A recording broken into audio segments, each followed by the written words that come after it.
Happy Thursday, everybody. Welcome to the Data Science Hangout. Hope everyone's having a great week.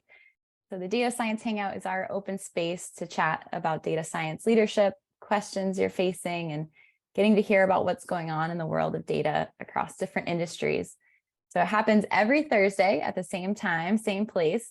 So if you're ever watching these on YouTube, you can always add the calendar. There's a calendar link in the details below, because we'd love to have you join us live too. But together, we're all dedicated to making this a welcoming environment for everyone.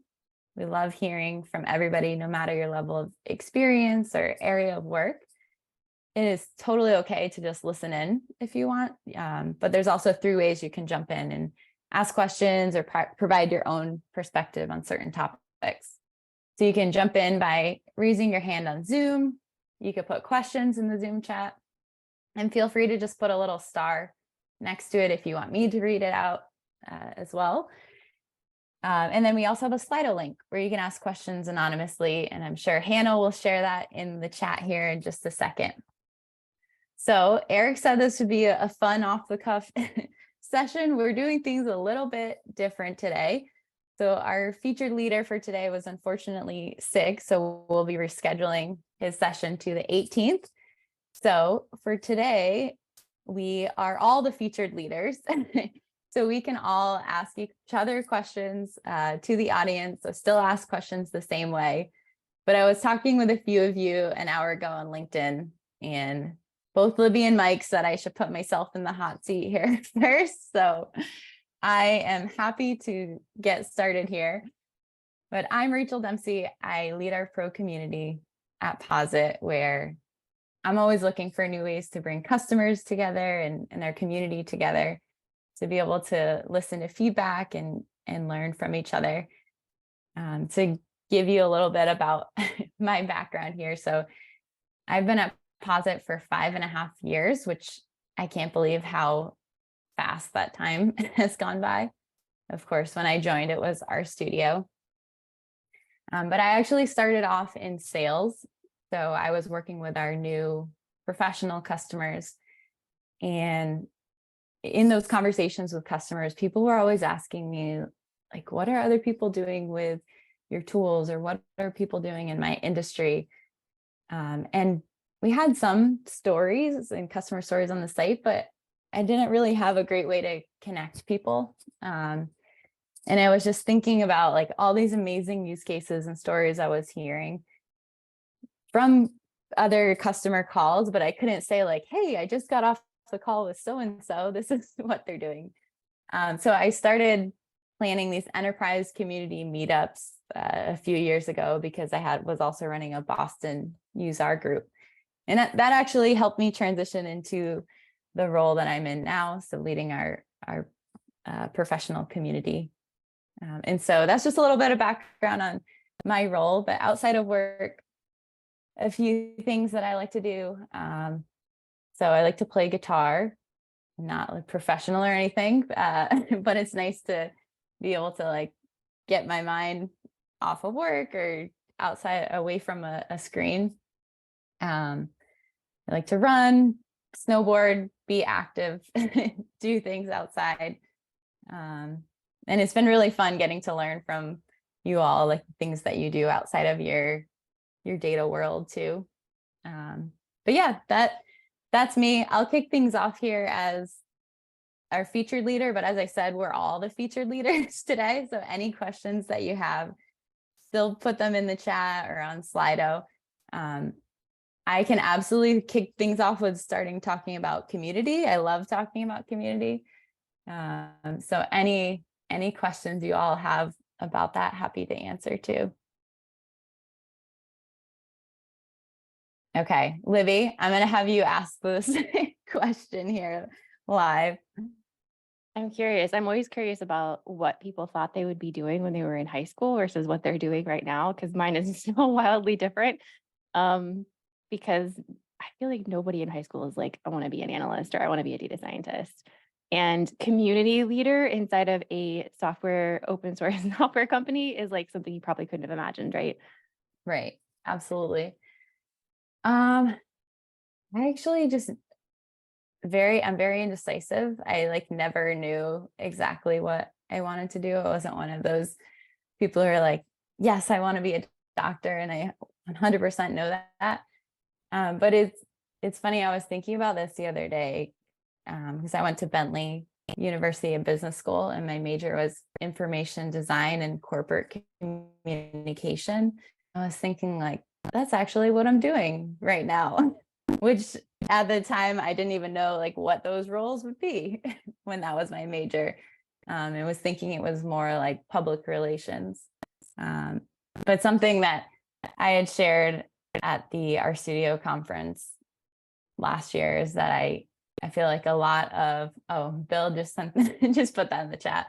But a lot of what I know about community building has nothing to do with school or work. I shared in my conference talk that a lot of it actually came from watching my mom, who's run a bar for 38 years. Her and her friend own a bar in Groton, Connecticut. And so like watching the way that my mom always interacted with customers, like new and regular customers, and how she'd always like walk up to every table and check on people and introduce herself, little things like that, like always stuck in my mind. And I felt like they always came, like it just felt like common sense or things that came natural to me. But then I realized in preparing for that conference talk, like that really applies to community building. I can share the blog post too if anybody's ever curious or wants to check it out too. Honest, I see you have your hand raised. Yes. So first of all, Rachel, thank you for sharing that. And I really think that some of those fields that relate to customer service, the skills are so transferable, and you know, you're applying it in different ways. You know, you see it at restaurants, but you can apply it in everyday business settings. And I think that's very powerful. Myself personally, I've had roles in food service, and I feel like I carry that wherever I go. But a question or a topic I want to open to the community if possible. So I'm not sure here on this call if anyone has within a large enterprise been part of the initiation of using our solutions or our tools essentially. um, that I find myself in my current role, you know, and in big organizations, it's a little bit harder to get that traction or get that momentum or get that trust. And I'm curious if anyone on the call has thoughts or ideas to share about that topic, or what have they done, or how have they implemented using R more openly or more commonly in these large organizations. Absolutely. I see Eric has some thoughts on this issue if you want to start, and anybody else who has thoughts, feel free to just raise your hand here too. Yeah, I mean, it's a very important issue and something I wrestled with in my early career. I touched a little bit on this, I think, in the hangout from last year. But I think for me, what drove it to leadership, the value of what open source could bring is, I hate to say, I kind of took matters in my own hands in one way by spinning up the infrastructure myself with a little help from IT to get the RStudio server and Shiny server spun up. And I just showed them a couple simple prototypes, nothing that fancy by today's standards, but then it just organically grew. So I was kind of like in sports, some of my favorite people I follow in the sports world, they'll lead by example. They're not going to shout at teammates about, oh, you did bad, or this is what we need to do. They just go and do it. And then they kind of bring people along the way. So I took a calculated risk. At the time I was so young, I didn't realize how risky it was until after the fact, but it ended up working. So I think leading by example and trying to get some examples to leadership of like, this is what is possible, but in order to make this happen, you need some support to push it further. But just getting those examples in the right eyes of people that are ready to embrace doing something new, not always following on the status quo way of doing things. I think that's my general advice. Thanks, Eric. I see Zach, you have your hand raised too, if you want to jump in here. Yeah, so I'm going to match Eric. I was the IT guy that would help somebody like Eric stand up the infrastructure and kind of present the need to the leadership team, right? And I handled a big project for a small, very small life science organization many years ago, where it was a computational chemist that was like, hey, here's the tools we need, here's the space we need to kind of pitch, to the organization. And present day, they've got a data center and multiple Novoseks, right? And many different data analysts running their pipeline that they built on R. And so I think it absolutely takes a tribe. Thank you both. Thank you both. Yeah. Sorry. Oh, thank you both. I see Marlene has a great question in the chat, in a thread everybody's starting, about what profession you envisioned yourself in high school. I see you had asked a question to the audience here. Do you want to jump in and ask that? Sure. So hi everyone. I'm just wondering, how is your company's response to ChatGPT? Any company has any concrete plan to use it to create value for the business? Right now, we are having some weekly meetings on ChatGPT. We discuss how to use it for our business. We are a financial service company, so for us, transparency is very important. The model needs to be interpretable and explainable, so we cannot use it directly, obviously. And we cannot give any our customer data to the server of OpenAI like ChatGPT to read it and make any response. So we are planning to build our a similar in-house model. Here, I'm just wondering, any company, any person here have any concrete plan on ChatGPT, how to use it for the business? You had to throw a hard one in there, you.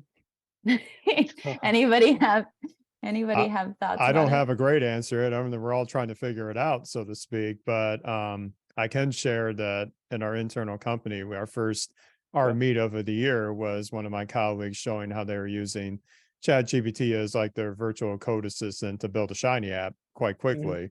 Yeah. And everybody was blown away, and it actually wasn't too bad. Much better than the last time I tried something like this, a Copilot, about a year and a half ago. So we're seeing potential as like that virtual pair programmer that you could bounce ideas off of, maybe for a language you're not as familiar with. Like for me, I'm still on this JavaScript learning journey, even though I've been using Shiny since the very beginning. I've been able to be a consumer of Shiny without having to know too much about the nuts and bolts behind it. But now I've kind of taken that extra transition to having to extend it a bit more. So that's how we're starting with it. But in my industry of life sciences, we have to be, I hate to say it, pretty cautious about how we're using this, but we are very much intrigued by what it can do from an efficiency standpoint, for sure. Yeah, I see a lot of thoughts here in the chat about it too. I think Marlene, you weighed in first about this. You want to jump in? So everybody asks me, because I'm the one data scientist in our family of companies, what's the dealio with ChatGPT? And overall, I try to say it's a tool, right? You with a pencil, you can draw, you can write prose, you could stab somebody. So I keep telling them, like, it's just like any other tool, depends on how it's wielded. But so far, the biggest non-supporters of it has been the communications department. Anybody in journalism is very threatened by it. But I keep trying to tell them it's great for brainstorming. Don't think of it as like polished copyright, So it's funny. I think you're going to end up being, each one of you, you're going to end up having a lot of people come to you and trying to be seen as an expert, right? A domain expert in it. Always, my advice to you, especially, try to be objective, right? Even though you have your own opinions about it. It's important for us to be good stewards of knowledge. So I do my best to tell people, like, envision a lot, be cautious, but also like feel free to dream, because it's not going away. So that's kind of been my message to anybody who's asked in my company, which has been a lot in the last couple of weeks, that's for sure. So that's my 2 cents. My Thank message you. is always talk to legal. I know there are a lot of concerns about not only obviously sending your data to their servers, but even if you have like a local instance of a model running, there's always concern about bias in the model, and there's always concern about some of the copyright stuff. So if you're producing code and then using it, you know, where did that code come from? That's all obfuscated behind the model. So I'm so excited about the tech. I know people in my company are, but gosh, everyone has to be so careful. There's a legal problem before.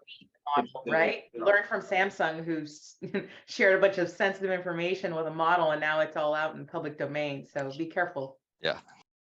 I see, Andy, you put a thought about how you might be using ChatGPT. Do you want to jump in there? Yeah, sure. So I work for Teach for America as a data scientist. So we have 10,000 applications come in every year, and we do a first pass with our NLP models. But we've had this huge challenge now because like we are the target audience for the early adopters of GPT, which is like college age students who are writing essays. And because we're basically have trained college age students to write the exact same essay that GPT wants to write, we're now dealing with this huge repercussion of all of our historical training data sets for NLP parsing are trained prior to GPT, and now we have this huge influx. So it's really become a challenge, you know, not on, we also use GPT internally, but it's more on like the receiving end of seeing the products of GPT has been a huge challenge. Thank you.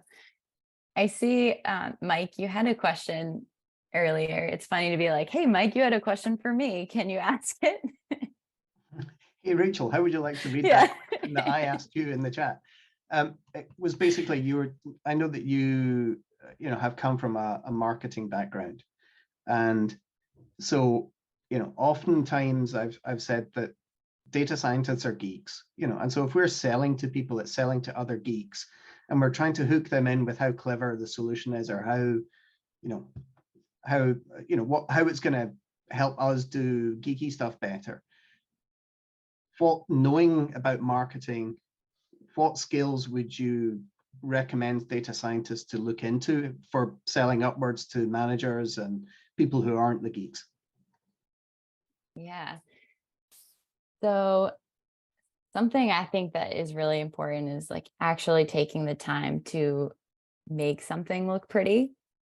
And there's a lot of tools out there that you can use to do that. One that I always use for like meetup groups is Canva, because there's like a bunch of different like design templates. But I always find if you put like a little bit of effort into what something looks like, people take it more seriously. And so I was thinking about that with like showing an idea for an app to your leadership team, like trying to like actually use the colors that match your brand or putting your logo in it so that people immediately see it as something like, oh, this is how we would use this at our company. Even if it's completely made up data, I think having the brand guidelines there, like it just changes the way people view it. That's one thing I've been thinking about. But I mean, I still struggle with this too, like pushing ideas forward. I literally just got off a call about something a little bit, like, probably an hour ago.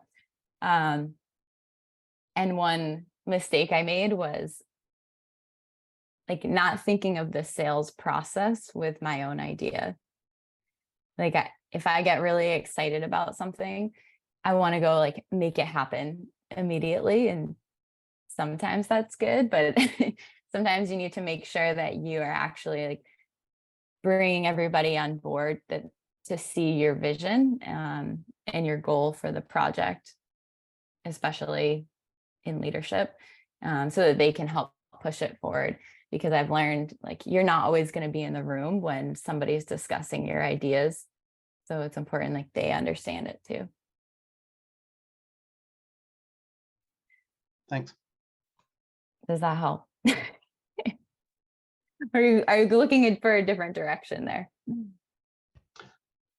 Well, it's kind of,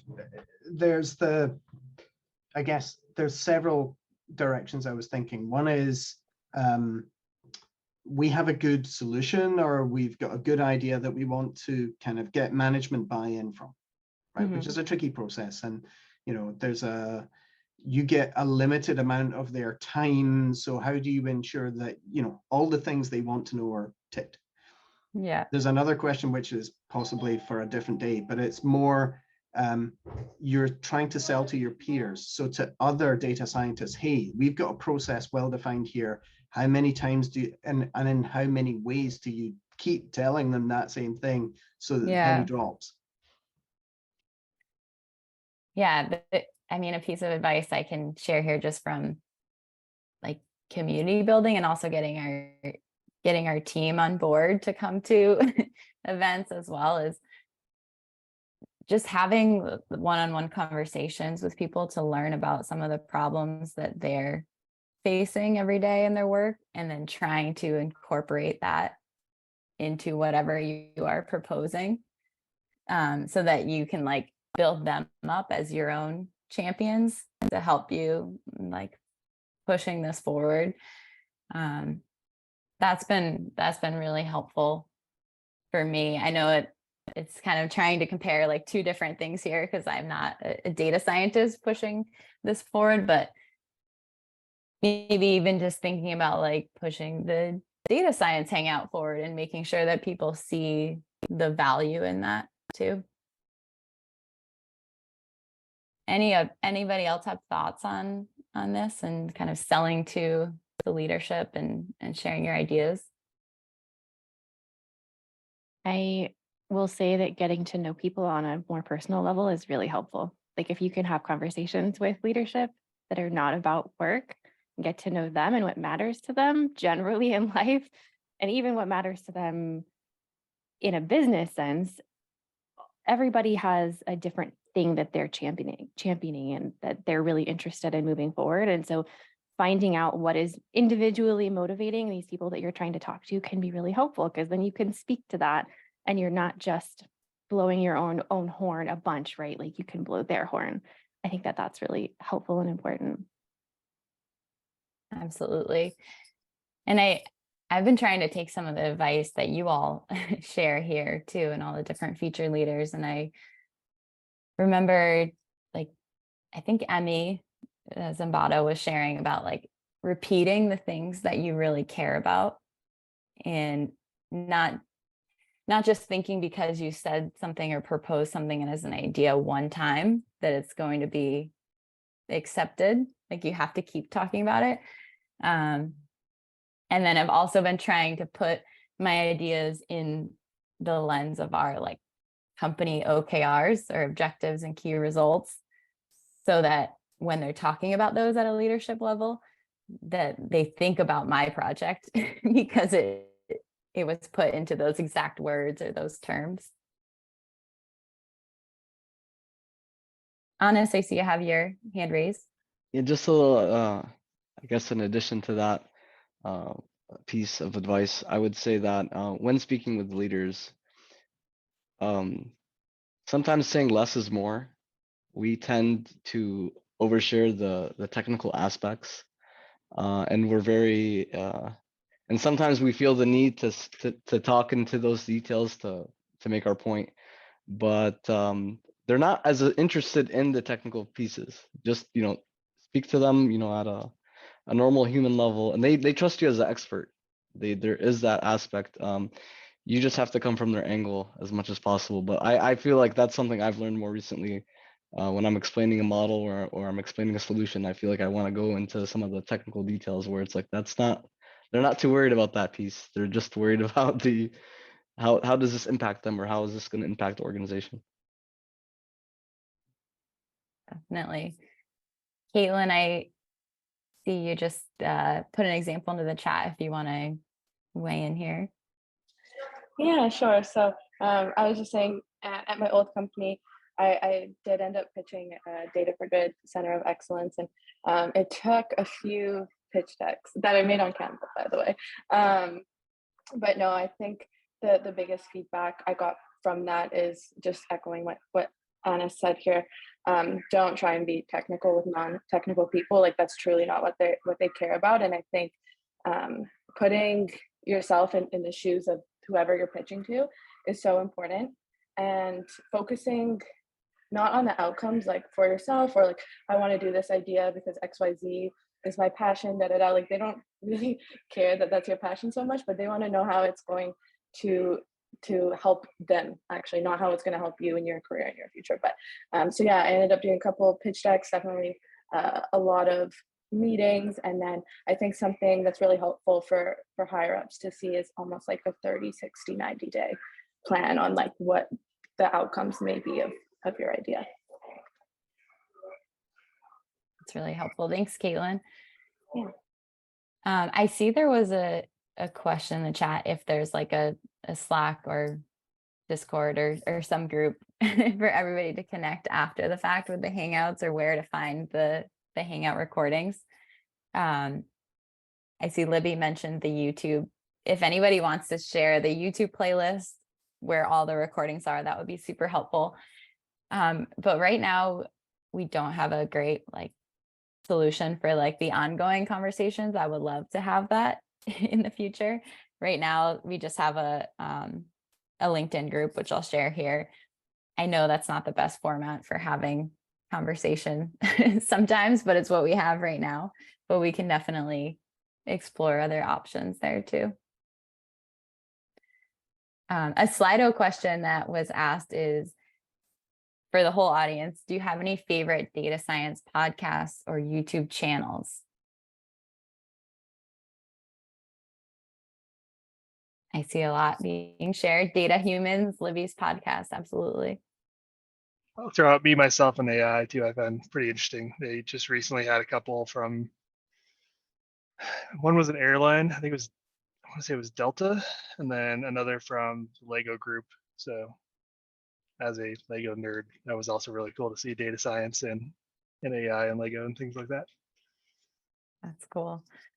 Thank you all for sharing them in the chat too. We'll have to go collect all these. Mike, I see you have your hand raised. Yeah, I mean that we can't talk about Data Humans with Libby on this call without Libby, giving us the elevator pitch of what Data Yes, Humans is about. absolutely. Yes. I would be happy to. Yeah, Data Humans doesn't have a ton of episodes. It's something I'm doing on the side. It's like every month or 6 weeks, whenever I can get it in and convince somebody to come on the podcast, right? But I started it because I realized that there was a lack of vulnerability and realness when a lot of people, especially people on LinkedIn, are talking about data science. It's like all wins, all I'm doing this big, huge modeling thing. And when you meet them, sometimes you realize they aren't actually doing that for work. They're doing that on the side for fun, right? Not everybody is a full-time R package developer, right? It kind of has the potential to make us all feel like everybody else is doing something so much cooler than we are. They must be, right? Like they must be doing something so much cooler than what I'm doing, because what I'm doing is like a bunch of Excel still, and my company doesn't want to have a code first approach to analytics and all this stuff. And really, we're all pretty similar on the whole. There's still a ton of data people using Excel and using SAS and using things that are not crazy huge machine learning models. So I just wanted a place to talk to everyday data people, like not CEOs, right? Because there's a ton of podcasts that are CEOs or like super senior data scientists at Spotify or whatever it is. And that's fantastic. Learning from those people is great. But what I'm interested in is the everyday people like me and, people who are just doing normal stuff. What are they doing? We don't get a peek behind that vulnerable curtain very often. And then, of course, Eric is also on this call. Eric was the first podcast I ever listened to. When I first started learning R, I felt really alone. And like, there's no way that anybody else is this excited about a programming language as I am. I'm like sitting there in my first R programming class. Everybody's really bored. I'm like super excited. I have like a copy of the Grammar of Graphics. I am absolutely just high invested in this thing. And I found Eric's podcast and I was like, there were other people out there like me. Thank you, Libby. And Eric, now we're going to have you give Yes, a please. little overview too. It's amazing. That's why I started the whole thing, is I wanted to connect with people, and that I cannot think of a better better thing I could have done, even though I was really running with no knowledge of how to do any of this whatsoever. But no, really, it's about connecting with people, but I'm really passionate about sharing what other people are doing that I'm learning from every day. And so that's why the Our Weekly project, once I got involved with that, I realized, well, yeah, we have the website. Every week we have a new issue, but let's have another avenue to deliver this great content out there. And that's why I just started Our Weekly highlights, and it's been a joy to work with. I cannot do it alone. I say this every week. So Mike Thomas, my co-host here, is one of the biggest motivators for me to keep going, because it's a weekly show with a day job with kids. It is a lot to fit in, but ours my hobby. I'm still, open source is my jam. I love talking about it. So figure just throw it out there, see if it resonates, and sure enough it has. But yeah, I love hearing the stories and being able to put the spotlight on others in the community that are doing awesome things. So it's a true pleasure to do. This feels like such a heartwarming community call right now. And I just wanted to say, like, take an opportunity to say, like, thank you to everybody here who has also helped make this space what it is. And I absolutely love getting to hang out with you all every Thursday. And if I think back to it, I think we're going on about 2 years in a month or so, which is amazing. But if I think back to 2 years ago and I thought, like, we didn't have a featured leader and we were just going to join and all chat, I would be freaking out. And I just love that we're all able to have this open conversation here. So just want to say thank you to all of you here too. Thank you, Rachel. Everybody, round of applause for Rachel. You're our fearless thank leader, you. whether you know it or not. Thank you. Rory, I see you had some thoughts on something we were talking about a little bit earlier on the topic of spreading ideas. Do you want to jump in here? Sure. Can you guys hear me? I just hadn't had audio Yep. or video on. Yes, I can. Yeah, just a little background. So I work as a behavior scientist, and my big interest is in organizational network analysis and a lot of relationship dynamics in organizations. And I think one of the things that doesn't often get talked about is how the relationships that you have are really important with influencing people and getting buy-in. And one of my sort of favorite resources or people to follow is this guy named Mike Arena, who used to be at AWS leading their talent organization. And he has recently done a lot of research on remote work, on hybrid work, on relationships and innovation. And he's generally found through a lot of that research that it's best to spend a lot of time incubating your ideas. So if you come up with an idea, you're passionate about it, kind of like you were talking about, Rachel, it's great to kind of socialize that with a few people, especially if they're kind of at your level, and maybe they can help you improve that idea. And once you really build that out, then it becomes a good opportunity to scale, and you have a network of support around you that can help you build that up. And I've seen that play out a lot. I don't know if anyone else has had a similar experience in their organization where they felt like once they had a good coalition, they were able to get somebody's buy-in. But I feel like we don't always talk about the relationships we have either at work or in our personal lives, and how much of a difference that makes in influencing people to do one thing or another. So just want to call that out in case that was helpful to people as they're trying to pitch new ideas. Absolutely. Thank you, Rory. Yeah, no problem. Anybody else have ideas on that topic to share too? I'll just reinforce we did the same thing when we started our internal user group. It was started as just in our user group, and it was basically the same 5 of us that were interested and just presenting back and forth to each other each month with very little variety in the presenters. But eventually we started to expand it, started to include other open source languages. And now we've literally got hundreds of users across the company pitching new ideas, sharing things that they've done, and just really cool to have kind of every stage too, right? We've got folks who are brand new and have heard of R, Python or something and want to learn.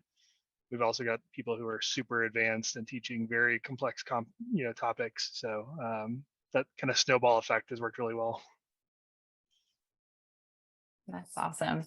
I see, Abigail, you have started a thread here in the chat here too, if you want to jump in and share any perspective there.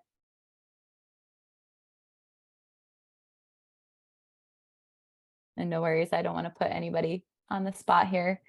But yeah, any other thoughts on this?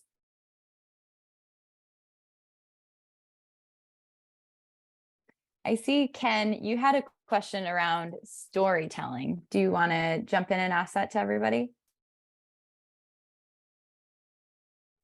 Sure. Get myself on video here. Yeah. You know, I think the discussion going back, I think Mr. Smith was the one who kicked it off, really, of how do you get decision makers to buy into your ideas. Some of the stuff I'm seeing, I do analyst relations for Posit, so I'm talking with some of the market research firms like Gartner and Forrester. There's a lot of research there that talks about the use of, you know, the correct use of the right tool to get your point across. And I wondered if any of you had been taking, you know, data storytelling courses at any point. Some of you have replied here to help you figure out, you know, what's the right tool to get across. How do you present data to be able to persuade people? And then another point that came up that I thought was also interesting was the idea of, you know, there's this proactive storytelling versus using a self-service method of getting your ideas out there. So both of those topics I think are, I find very, very useful. And I know that Rachel's found some other customers that, you know, one customer talked about using an interactive web app versus sending out a 200-page PDF report, and how that really changed their interactions with decision makers. So just curious to hear more about other people's experiences in that respect. I know there was a few people who had thoughts on this in the chat, and Jim, I see you were first there. Do you want to share any perspective here? Just really quickly, I find that we end up going down one of two paths often, depending on the client and the environment and the skill sets of the people. Sometimes it is in fact a matter of storytelling and getting it down into a maybe even a 5-minute set of slides. But just as often, the exercise is a matter of empowering other analysts or other operational people whose day job is doing whatever, and we want to make their life better. And so we're going to push data through some kind of a layer to an endpoint so they can use it in the system they're comfortable with. And so it's more of a, you know, using the endpoint that they're comfortable with, and maybe less storytelling, more developing empathy for the person you're trying to help do what they do better. Thank you. I see Marlene, you have your hand raised too. Want to jump in? Yeah, so I'm in a master's program right now, and I'm literally in the middle of a class that's focused completely around communicating data, which I found admirable. Like, they actually spend the time, it's not even, you're not touching data at all in this class. They want you to make sure that you identify your target audience, that you use the right tone and language, that you make your point easy to follow, things like that we kind of take for granted and are super nuanced, just like presentation giving. They force you to really re-examine your habits, use concise language. And so I think that goes in line with what the comments made about communicating data. It's not just an effective visualization or an effective tool to kind of get the point across, but really making sure your words back up your point, right? And then secondly, I went to a water data conference out here in Southern California. I don't know if anybody else on the call was able to go to this. It's called the California Data Conference, but it's all around water, so it's a little misleading. But there was an excellent speaker, and her name eludes me right now, but she gave an entire presentation that was just gorgeous, and it was about highlighting signals so that when you're talking to somebody in management, right, that you're not just giving them a bunch of data fluff, that you're really getting their attention to the part of the visual that, you know, the outliers or the signal and whatnot. And she also referenced a couple books that I thought were incredible. One was, sorry, it's called Signal. I believe it's out of print now, but there's a newer version of it, so maybe you can hunt it down. But yes, I think totally, it's about saying it well, saying it short and concise, saying in the language they understand, and then giving them the visual to back it up. Totally. Because usually if you put it in their hands and they get some real visceral feel around what the possibility is, it helps. But half the time you can't get in the door with them, and that's where probably the other half of us who are still in that frustrated kind of vicious cycle of not being able to get management to help really build infrastructure or tools or teams to support your work are falling into. So that's an interesting, you said it's hard to get in the door with decision makers. What makes it hard? So some of it is time, right? Because there are usually 1,000 other things on their plate that will take more precedent than we need our infrastructure updated. Like, unless your building is on fire, they're never going to see that as something that really needs attention. At least that's what my organization has been like. They're like, our computers still run. We're still crunching data. Our analysts still do these reports. We're good. We don't need, you know, a single source of truth or anything like that, which is crazy. And then the other part is, even if you get in the door, it's, well, what is the ROI on this? And sometimes it's hard to do. Like, I don't have people's salaries. I can go to HR or to our accounting and try to get some of those projections, but it also seems off-putting to them that this, you know, analyst scientist in the corner of the company is asking for these things, right? So it can be tricky to try to give the value add right up front where they go, aha, I get it. Instead, you have to kind of say, like, something's broken and I need to fix it. And then you have to prove that it's actually broken enough that it needs fixing. So I kind of hope that makes sense, but those are kind of the two cases I've run into, both in the same organization. Thank you, Marlene. That course sounds great too. You're reminding me that oh wow, that link is really long, but you're reminding me I just bought this everyday business storytelling book and I forgot to actually read it when it arrived. But one of the lessons learned I saw in it was, like, in your PowerPoints, like your headers. Oh, do you have it right there? Oh, I see you grabbing a book. Like, instead of putting like Q3 results or like something that really doesn't mean anything at all at the top of your PowerPoint, like actually putting the value there and what you're trying to show. Alan, I see you had some thoughts on this too. Do you want to jump in next?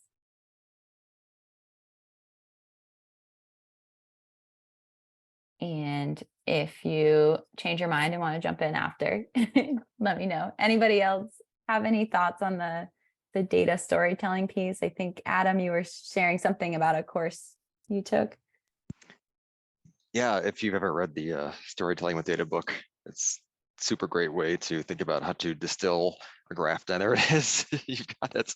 Yeah, it's like how do you distill the graph down to its essence? And the workshop I took with them was really interesting because they really focused hard on every graph should just have one big idea.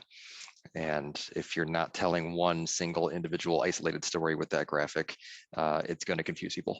And so you should just keep working on refining that until it's just that one story. And then, like, make it super obvious what you're actually trying to say with a title that says, you know, sales decreased, whatever, you know, last quarter. That's the whole story. So just being super clear, and making sure that each slide, each exhibit is just one specific thing you want to get across, because people are so bad at juggling, you know, what they've learned so far in your presentation and what they're looking at now, and then thinking about, you know, what they're going to have for lunch. And so making it as simple as possible really gets that message across. Definitely. That makes me think about the conversation about, like, presenting to our executives as well, like having one thing in mind when you are meeting with them, I have a tendency, because you don't get somebody's time all the like as often as you want to tell them everything in that like 30-minute meeting instead of focusing on one. Mike, I see your hand up. Yeah, this is just kind of following on from what Adam's just said, though, that yes, absolutely. I would love if that was the way that we presented data and graphs, but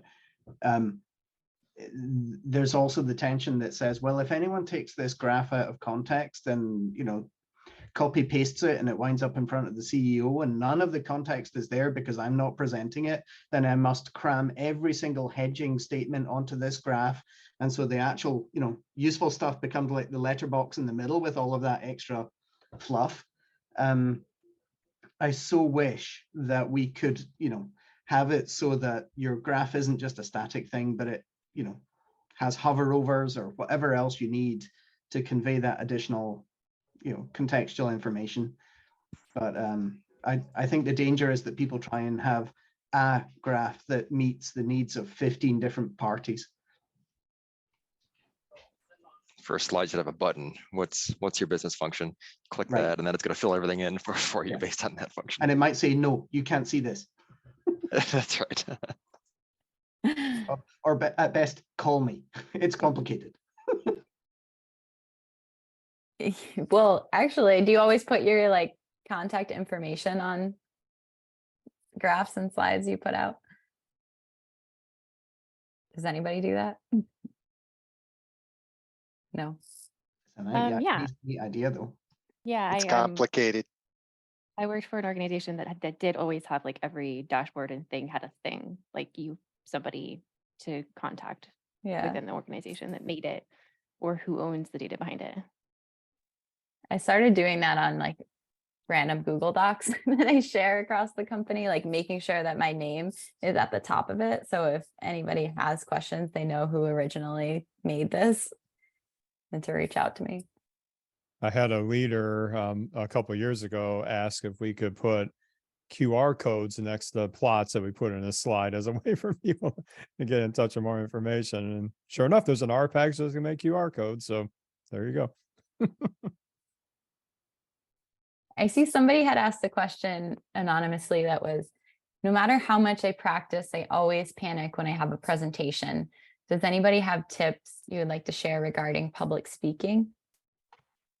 Yes. I have a quick one. Do a podcast. I'm kidding. I'm kidding. It actually did help me though, honestly. So it would be unnatural not to feel nervous, right? Everyone feels nervous. Even the people that don't look as though they're nervous are nervous. It's just they're managing those nerves. The other thing I tend to think of is, you know, you talk to people as though you're just having a conversation with friends. You know, don't use language that is more complex than you would normally use, or, you know, I know some people work well with, they kind of put on a persona or put on a hat in order to present. But honestly, I tend to like just picking out one or two people in the audience and just talk to them like I was having a conversation. Caitlin, I see you have your hand raised. Yeah, Mike, those were really great points. I feel like I can talk about this. I just finished a 1-hour workshop at a conference. So yeah, I think the biggest tip, and yeah, you hit the nail on the head. Like it's, of course you're gonna be nervous. Like 30 minutes before, my hands were sweating, and I was like, oh gosh, like am I gonna completely blank, right? But no, I think so something I do is like, I count myself down, because really it only takes like 1 second of courage, because once you're up there, you can't really go back. So it's like in my head, I kind of like 3, 2, 1, okay, go.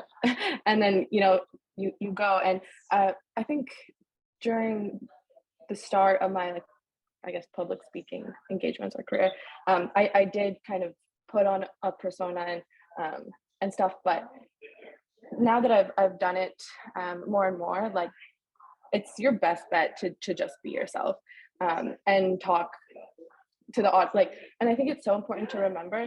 I feel like public speaking, it's so easy to just focus on yourself and how you know, you may be perceived by the audience, this and that. But like most of the time, the audience is just there to learn. So in whatever way you can provide value without like just being so in your head about what you look like, what you sound like, what content you're even presenting. Yeah, I think it's so important just to remember why the audience is there, and they're there to learn, right? And then the one last thing that I could say about public speaking that's really helped me is, if you are doing a public speaking engagement, do something that on a topic that you feel very comfortable talking about, that you could talk on this topic for hours and hours and hours. Because I've done presentations where I didn't really feel super confident about the topic. Like once I did a workshop on data visualizations, and though I had spent the whole year not making a data visualization at all, I was just doing data analysis pipelines in R, right? So that public speaking engagement, I remember I was so nervous because I didn't feel so confident on the topic I was presenting. So yeah, just make sure you know your topic really well. And then I think from there, it can flow really naturally. Those are all great points. What you were saying, Caitlin, was just making me think about, sometimes what has been helpful for me is to reach out to a few people who I know are going to be there ahead of time, and just like asking them maybe questions about like what they would like to learn, or I don't know, just reaching out to them in general to talk to them, because then I at least know like part of what I am providing or sharing is providing value to somebody in the audience, and it makes me a lot less nervous. I guess also helps with any sort of imposter syndrome too, to know that this is going to be valuable for at least these people. So chances are it will be valuable for their other peers there too. Yeah, no, for sure. And even yesterday I was talking, because I presented today and then the conference was yesterday and today, and I was talking to people who registered for my workshop, and like that made me feel so much better. And even seeing them today in the audience, like those were the ones that I was like looking at and talking to, you know what I mean? Absolutely. I was just talking with one of my coworkers who's going to a PyData conference about this too, and was just saying like, if we do have like a list of who is attending, and if you can like reach out to somebody on LinkedIn ahead of time or just introduce yourself, it makes you feel so much more comfortable when you're there, that you at least know somebody. Any other thoughts or tips? I really liked Anasa's tip about dressing comfortably, like dress in something that you're comfortable wearing and that you're not going to be constantly thinking about what you're wearing. That's super important. Absolutely, yeah. I've noticed it. Like if I have a presentation to do, I'll pick an outfit that makes me very comfortable. I'll even get a haircut, or I'll do something like Yes. just those are little things that will definitely make you make you feel better. Yeah, minimize all the other stuff, the peripheral stuff that could make you nervous. That's not you speaking, because you don't need that in your life. You're already nervous enough. Absolutely. I see a few people talking about Toastmasters. Has anybody been part of Toastmasters? I'm seeing some nods. Never been. A lot of places will let you drop in if you want to go to a group and say like, hey, I'm interested, but I'm not sure if I want to do this. A lot of them are really happy to have you spectate and kind of clap for people when they finish and stuff like that. So I recommend anybody go check it out, but it's usually not data focused. There's a good topic each time, each session. It's not data, but helpful. Cool. I've done super technical data talks to them, and it's kind of helpful because talking to an audience that has no idea what your domain knowledge is can make you like, oh, okay, I have to like make sure this jargon is to a minimum, and I have to explain this like I'm explaining it to a really smart junior high student instead of my peers. So it can be really helpful. They also have like a meeting is an hour, and they will have scheduled big presentations like 15-20 minutes, but they also have little drills. And even as a first timer, you can go and try one of the little drills where you get up for 30 seconds and they ask you something and you just have to speak off the cuff, and it kind of works out some of those jitters. Even if you're introverted, even if you're scared, it's worth doing, because if it doesn't scare you, it won't change you, right? Totally worth doing though. Everybody should go to one Toastmaster meeting in their life, I'd say. Cool. We had for the Posit conference, all the accepted speakers get speaker training through articulation.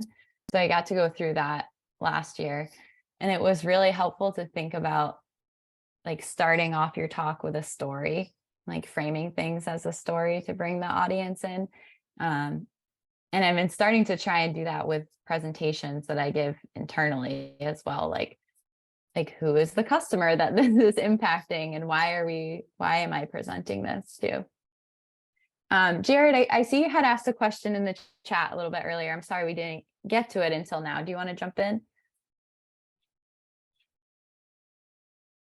And Jared, I'll read. Oh, I can see you unmuted. There you go. Am I there? Can you guys hear me? Yes. Sure.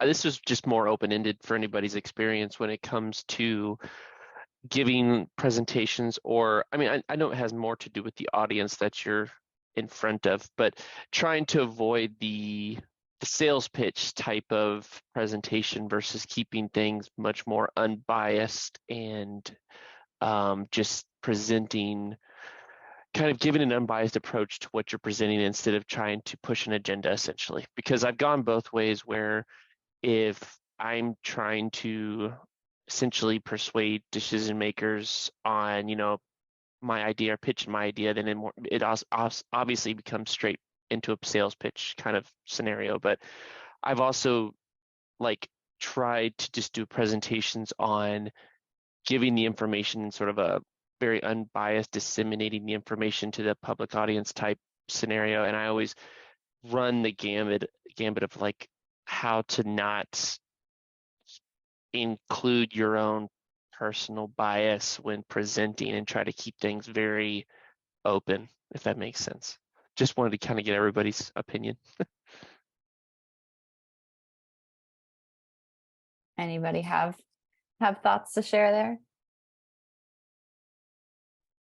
I kind of want Jim to explain himself.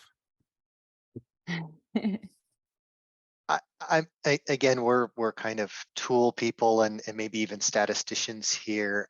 What we bring in terms of our backgrounds and skills matters. And so more often than not, the opening slide is going to say who we are and process we maybe use to arrive at this piece of information. And that's a pitch, Now, bias maybe implies that we've imprinted something unnatural or a distortion on this, and I don't, mean to misconstrue what you said there, but I don't undersell the skills we bring as people to the conversations with, our organizations. Whether it's a government institution or a charity or a business, we bring something that's valuable and hugely valuable, in fact. So we shouldn't be ashamed to to imprint that on the work we've done and the results that we've arrived at. At least that's kind of where I'm coming from. Great points, Jim. Thank you. Well, thank you all so much for joining today and kind of winging it with us. This has been really fun. I appreciate everybody jumping in here and being the featured leader too.